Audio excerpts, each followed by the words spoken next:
New హౌస్‌లో milk boiling అయిపోయింది. Milk boiling తర్వాత అసలైన వర్క్ ఇప్పుడే స్టార్ట్ అయింది.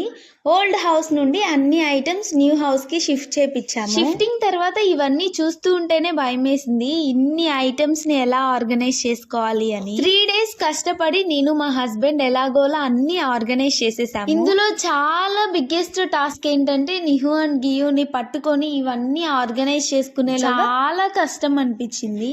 ఆర్గనైజింగ్ కి ఎక్కువ టైం తీసుకుంది కిచెన్ ఐటమ్స్ అండ్ బెడ్రూమ్ ఐటమ్సే. ఓల్డ్ హౌస్ కంటే ఈ న్యూ హౌస్ 10 టైమ్స్ బెటర్ గా ఉంటుంది, మోడ్రన్ గా ఉంటుంది. నాకు మాత్రం ఈ న్యూ హౌస్ చాలా చాలా బాగా నచ్చేసింది.